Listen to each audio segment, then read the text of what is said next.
یہی کہا جائے گا کیونکہ وہ روحانی پیشوا تھے اور سارے معاملات تو انہی کی نگرانی میں، انہی کی مشاورت سے، انہی کی مرضی سے ہوتے تھے۔ تو بعض دفعہ جو طویل اقتدار ہے وہ آ، بہت سارے اداروں کو کمزور کر دیتا ہے، اور اس طویل اقتدار نے دو اداروں کو کمزور کیا۔ ایک تو آرتش یعنی ان کی فارمل ملٹری جو ہے اس کو کمزور کیا، اور کمزور اس لیے کیا کہ انہیں اعتماد نہیں تھا، باوجود کہ پوری یہ جو 79 کے انقلاب کے بعد امام خمینی اور ان کی پوری ایک رجیم سامنے آئی تھی، انہوں نے اپنے مخالفین کو چن چن کے مار دیا، جیلوں میں ہزاروں لوگوں کو، وہ بے شک مجاہدین خلق تھے، تودا پارٹی کے لوگ تھے، یا وہ پرو رشین تھے، جو بھی تھا ان سب کو انہوں نے ختم کیا۔ امام شریعتی کے ماننے والوں کے بھی بعد میں باری آئی، ان کو ختم کر دیا، لیکن پھر بھی اپنی فوج پہ اعتبار نہیں کیا، اور ایک ایسی پیراملٹری فورس بنائی کہ جس نے ان کی فوج کو بالکل کمزور کر دیا۔ دوسرا جو اس سے بھی بڑا جو نقصان ایران کے کانٹیکس کے اندر وہ یہ ہوا کہ جب ایک اقتدار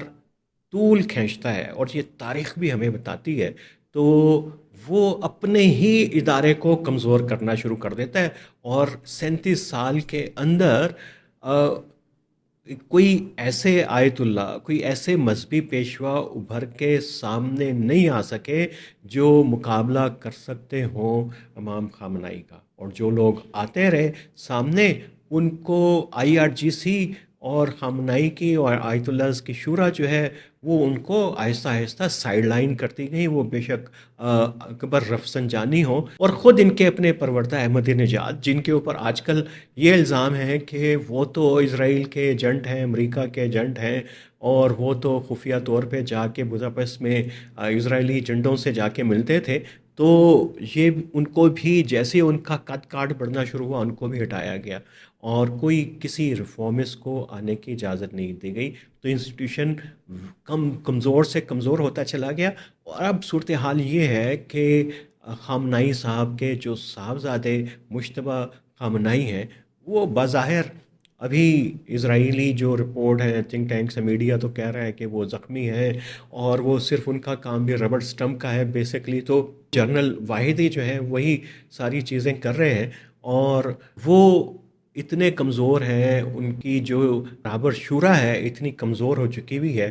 کہ اب وہ مکمل طور کے اوپر آئی آر جی سی کے کنٹرول کے اندر آ گئی ہے۔ اور آئی آر جی سی کے ڈومیننٹ ہونے کا ایک مطلب یہ ہے کہ اب پورا پاور سٹرکچر چینج ہوگا۔ آئی آر جی سی جو ہے وہ اس طریقے سے انقلاب کی اور شیعہ انقلاب کی پاسدار نہیں رہے گی، بلکہ وہ ایک نئے ایرانی شیعہ کریکٹر کی کسٹوڈین اور اس کے انٹرسٹ کی فورس بن گئی ہے، اس کے دفاع کرنے والی، اس کی محافظ فورس بن کے ابھری ہے۔ اور یہ آپ کے لیے بڑا حیران کن ہوگا جب کہ امام خامنائی کی جو آخری رسومات شروع ہوئیں، اس میں نہ صرف انہوں نے مسلم ممالک کے وفود گئے، ہمارا پاکستان کا تو بڑے ترین وفود میں سے ایک وفد تھا، لیکن پاکستان کی یہ جو ہارڈ اسٹیٹ کے نمائندے، ہائیبریڈ رجیم کے نمائندے تو وہاں پہ تھے،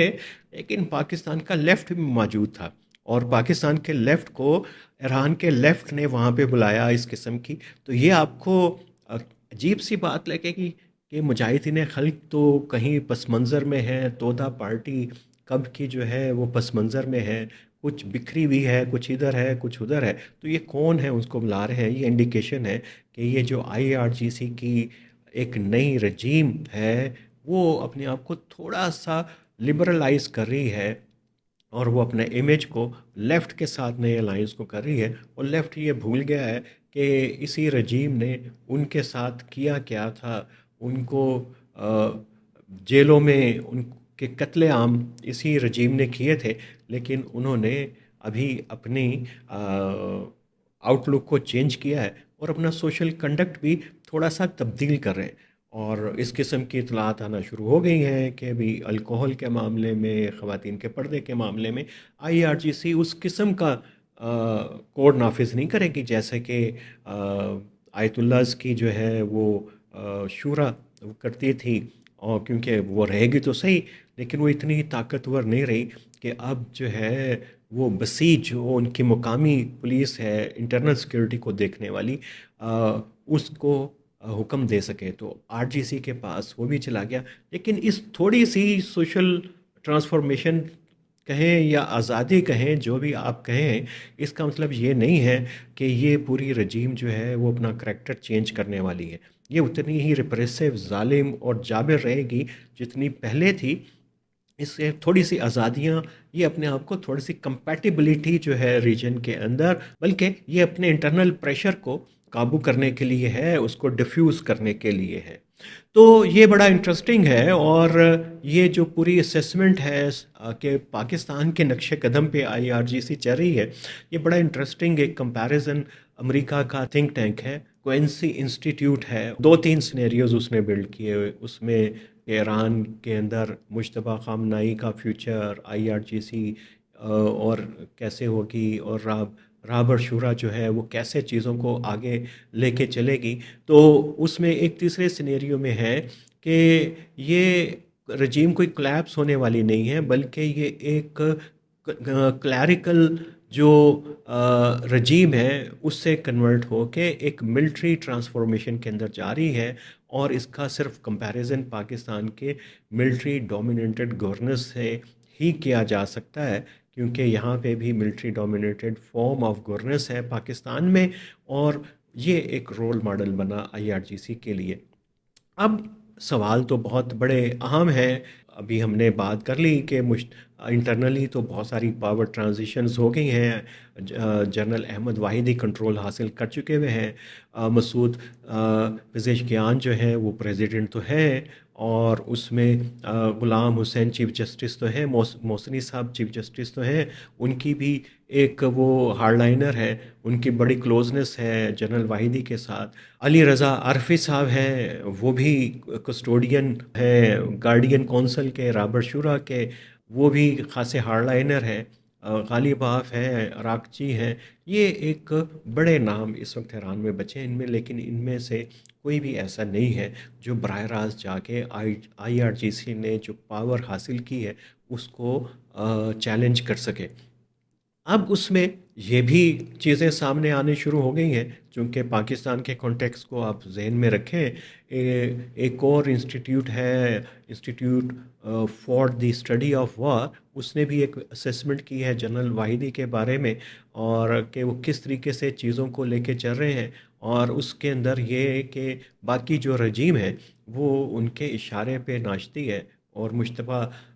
خامنائی جو ہے وہ ایک ربڑ سٹمپ ہے، وہی اصل میں طاقت کا اصل منبع ہے۔ اور بہت ساری چیزیں ایون کہ وہ اس طرح کی بھی سامنے آئیں کہ صدر پزشکیان نے انٹیلیجنس چیف کو لگانے کی کوشش کی، تو اس کے اوپر بھی مداخلت ہوئی اور اس کو بھی ریزسٹ کیا گیا۔ پھر یہ بھی ہوا کہ جب ان کو لگا کہ عباس اراکچی جو ہے وہ اور پریزیڈنٹ پزشکیان جو ہے وہ کچھ اپنے طور پہ کچھ چیزیں کرنا چاہ رہے ہیں، کیونکہ یہ ذرا تو ٹیکنیکل لوگ ہیں اور ذرا تھوڑے سے ان کے کریڈینشیل ماڈریٹ ہیں، تو ایک پوری پروپیگنڈا کیمپین تہران کی سڑکوں کے اوپر ان کے خلاف پروٹیسٹ شروع کیے گئے۔ تو یہ بھی آئی آر جی سی کے طرف سے ایک پریشر ٹیکٹک کے طور کے اوپر وہ استعمال کیا گیا۔ اور اس کے بعد ہم نے دیکھا کہ آئی آر جی سی نے اب براہ راست گورننس کے اندر بھی جو ہے مداخلت کرنا شروع کر دی ہے۔ مداخلت کیا کہ انہوں نے کنٹرول کرنا شروع کر دیا۔ تو آئی آر جی سی کا سٹرکچر تو آپ کو ایک دو پوڈ کاسٹ میں ہم بتا ہی چکے ہیں کہ آئی آر جی سی کا ایک القدس ہے جو فورن مشنز کو دیکھتا ہے، بسیج انٹرنلی چیزوں کو دیکھتا ہے، اور بہت کمپلیکیٹڈ سٹرکچر ہے۔ یہ جو انہوں نے پورا سٹرکچر بنایا تھا، اب اس نے گورننس کے نظام کو ریپلیس کرنا شروع کر دیا ہے۔ تو جو ہمارے دوست بلوچستان میں ہیں، اور وہ اس میں کمپیریزن جو ہم کر رہے ہیں اس کو کچھ اچھے، اس کو بہتر کانٹیکس کے اندر انڈرسٹینڈ کر سکتے ہیں۔ تو اب پاکستان کا جو ماڈل ہے یہ ایک بڑا اہم ماڈل ہے کہ ہمارا سیکیورٹی ڈاکٹرین تو یہ ہے کہ ہم پوری ریاست انڈین سینٹرک ہے، اور اس کے اندر بھی ہم نظریاتی یہ ریاست اتنی نہیں ہے، جتنی یہ اپنے آپ کو پوز کرتی رہی ہے، جب اس کو لگتا تھا کہ ایک نظریاتی اسٹیٹ کے کریڈینشیل جو ہیں وہ اس کے سروائیول کے لیے اہم ہے، تب تک یہ وہ کرتی رہی. لیکن ایک سیکیورٹی اسٹیٹ ہے، اور سیکیورٹی اسٹیٹ کا کریکٹر جو ہے بالکل آ، کچھ خاص چیزوں کے اوپر ہوتا ہے جو سیکیورٹی کے اندر بڑی معاون ہوتی ہیں، اور ان کے ارد گرد ان کا ڈاکٹرین بنتا ہے. پاکستان کا نیوکلیر پروگرام ظاہر ہے کہ یہ ایک ایسا انڈیا اور نیوکلیر پروگرام جو ہماری پوری سیکیورٹی اسٹیٹ کو کی کا ڈاکٹرین جو ہے وہ اس کو ڈیفائن کرتا ہے، بلکہ اس کے ارد گرد ہی گھومتا ہے. تو ایران کے اندر بھی یہی ہے، ان کا پوری ڈیفنس کیپیبلٹیز ہے، ڈیفنس، ڈرون، نیوکلیر، میری ٹائم ایگریشن اور ٹیررزم. اور انہوں نے ہرموز کو بڑا افیکٹولی یوز کیا، اور پاکستان کے پاس اس قسم کی لیوریج نہیں ہے. گوادر ہم اسی طریقے سے سوچتے ہیں اور دیکھتے ہیں، لیکن یہ کہ ایک لیوریج ایران کے پاس زیادہ ہے. تو اب ماڈلنگ کی بات ہے، اور کیا پاکستان ایک ایسی رجیم کو جو جس کے کریڈینشیل اس کے ساتھ ملتے جلتے ہوں اپنے نیبرہڈ میں کیسے دیکھے گا؟ ابھی تک تو دونوں کے تعلقات ٹھیک ہیں، لیکن بہت اچھے تعلقات نہیں ہیں.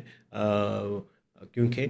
القدس نے جو حملے کیے تھے IRGC نے پاکستان کے اندر جنوری 2024 میں، وہ ایک بیٹر اور پاکستان کی میموریز کہ ابھی تک BLF اور BLA کے جو دہشت گرد ہیں وہ ایران کی سرزمین کو استعمال کر رہے ہیں، اور القدس ان کو مدد بھی فراہم کرتی ہے. تو یہ ایک بڑا کمپلیکیٹڈ ایشو ہے. نان اسٹیٹ ایکٹرز دونوں کے ریلیشن شپ کے اندر آتے ہیں. پاکستان کی گلف کے ویسٹ ایشیا کے ساتھ جو انگیجمنٹ ہے وہ بھی بڑھ رہی ہے. اور مسئلہ یہ ہوتا ہے کہ جب دو ریاستیں ایک ہی کریڈینشل رکھتی ہوں، ایک ہی طرح کے مقاصد رکھتی ہوں، دیکھنے میں تو یہ آسان لگتا ہے کہ ان کا الائنس فطری طور پہ بنتا ہے، لیکن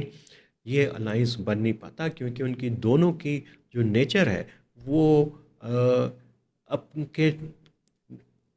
انٹرسٹ کو اور ان کے رویے کو، بیہیویئر کو مسلسل بدلتی رہتی ہے اور ری ڈیفائن کرتی رہتی ہے. اور بہتر تعلقات کے لیے انہی کے ساتھ ہو سکتے ہیں جن کے ساتھ آپ کا ایک مکمل لانگ ٹرم پارٹنرشپ چل رہی ہو. تو وہ ایک اس کے اندر پرابلم ہے، اور یہ خاصا کمپلیکیٹڈ پرابلم ہے.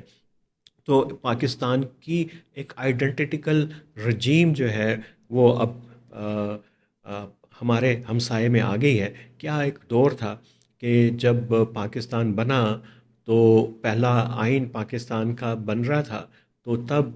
پاکستان نے دو ملکوں کو خط لکھے تھے. ایک تو ظاہر ہے کہ برطانیہ، کیونکہ وہ یہاں سے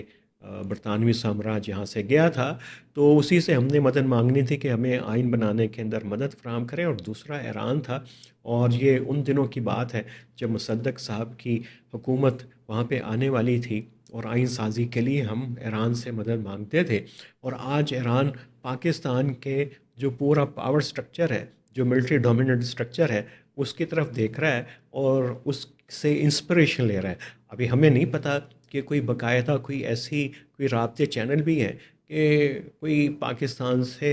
کے سبق سے سیکھا جائے، کوئی ان سے براہ راست رہنمائی پاکستان کے رہنماؤں سے لی جائے کہ وہ ایران کے رجیم کو کیسے ڈیولپ کریں. وقت بدلتا ہے، کبھی کے دن بڑے، کبھی کی رات. آج پاکستان کے دن بڑے ہیں، اور ایک دور میں ایران کے دن بڑے تھے. آج کے لیے اتنا ہی. جڑے رہیے نیریٹوز ود عامر رانا کے ساتھ.